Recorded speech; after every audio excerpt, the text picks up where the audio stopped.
નમસ્કાર મિત્રો, આ આપણો સમય, કામ અને મહેનતાણુનો બીજો ભાગ છે। પહેલા ભાગમાં આપણે સાંકળના નિયમ અને અપૂર્ણાંકના બેઝિક દાખલા જોયા હતા।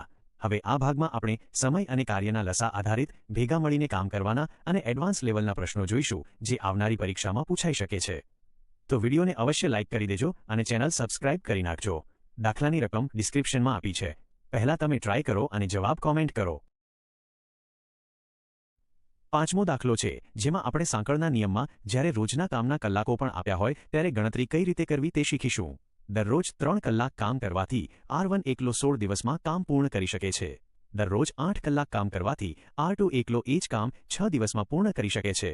દરરોજ 12 કલાક કામ કરવાથી R1 અને R2 બંને એકસાથે કેટલા દિવસમાં એ જ કાર્ય પૂર્ણ કરી શકે છે? જુઓ, અહીંયા R1 રોજ 3 કલાક લેખે 16 દિવસ કામ કરે છે, એટલે કે તેને કુલ 48 કલાક લાગે। એ જ રીતે R2 રોજ 8 કલાક લેખે 6 દિવસ કામ કરે છે, એટલે કે તેને પણ કામ પૂરું કરતા કુલ 48 કલાક જ લાગે। હવે બંનેને એકલા કામ કરતા 48 કલાક લાગે છે, તો બંને ભેગા મળીને કામ કરે તો અડધો સમય એટલે કે 24 કલાકમાં કામ પૂરું કરી દે। બંનેએ ભેગા મળીને રોજ 12 કલાક કામ કરવાનું છે, તો 24 કલાક કામ પૂરું કરવા માટે 24/12 કરીએ એટલે તેમને 2 દિવસ લાગશે। એટલે આપણો સાચો જવાબ 2 દિવસ આવશે। હવે આગળ જોઈએ। છઠ્ઠો દાખલો છે, જેમાં આપણે એ શીખીશું કે જ્યારે બે વ્યક્તિઓ ભેગા મળીને કામ કરતા હોય અને તેમાંથી કોઈ એકલાનો સમય આપેલો હોય તો બીજાનો એકલાનો સમય કઈ રીતે શોધવો।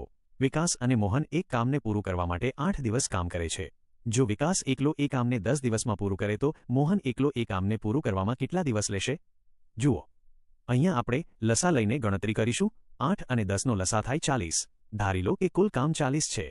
વિકાસ અને મોહન ભેગા મળીને 8 દિવસમાં 40 કામ કરે છે, એટલે કે તેઓ રોજનું 5 કામ કરે। વિકાસ એકલો 10 દિવસમાં 40 કામ કરે છે, એટલે તે રોજનું 4 કામ કરે। હવે બંનેનું ભેગું કામ 5 છે અને એમાંથી વિકાસનું 4 કામ કાઢી નાખીએ તો મોહન રોજનું એક જ કામ કરતો હશે।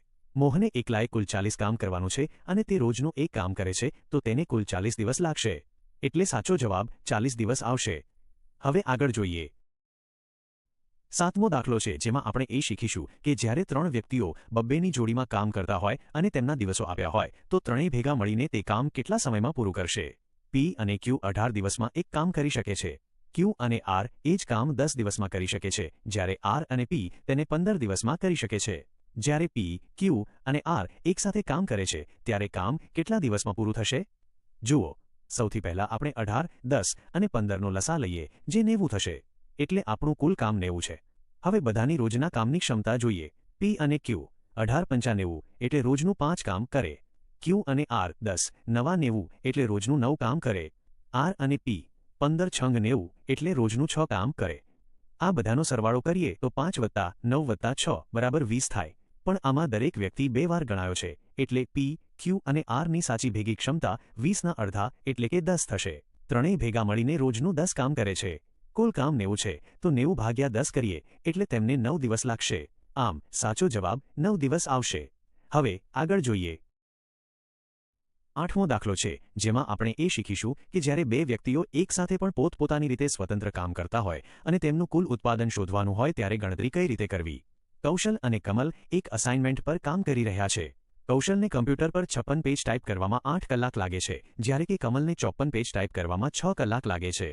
તો 144 પેજની એક અસાઇનમેન્ટ ટાઈપ કરવા બે અલગ અલગ કમ્પ્યુટર્સ પર સાથે કામ શરૂ કરતા તેઓ કેટલો સમય લેશે? જુઓ, અહીંયા બંનેની ઝડપ અલગ અલગ શોધવી પડશે। કૌશલ 8 કલાકમાં 56 પેજ ટાઈપ કરે છે, એટલે કે તે 1 કલાકમાં 7 પેજ ટાઈપ કરે છે। કમલ 6 કલાકમાં 54 પેજ ટાઈપ કરે છે, એટલે કે તે 1 કલાકમાં 9 પેજ ટાઈપ કરે છે। હવે બંને અલગ અલગ કમ્પ્યુટર પર સાથે કામ કરે તો 1 કલાકમાં 7 + 9 એટલે કે 16 પેજ ટાઈપ થાય। તેમણે કુલ 144 પેજ ટાઈપ કરવાના છે। તો 144ને 16 વડે ભાગીએ એટલે 9 કલાક જવાબ આવે। આમ અસાઇનમેન્ટ પૂરું કરતા તેમને 9 કલાક લાગશે। હવે પછીના ભાગમાં આપણે આનાથી પણ વધારે એડવાન્સ લેવલના દાખલા જોઈશું, જે દર વખતે પરીક્ષામાં પૂછાય જ છે। ત્યાં સુધી પ્રેક્ટિસ કરતા રહો અને ચેનલને સબસ્ક્રાઇબ કરવાનું ભૂલતા નહીં। ધન્યવાદ।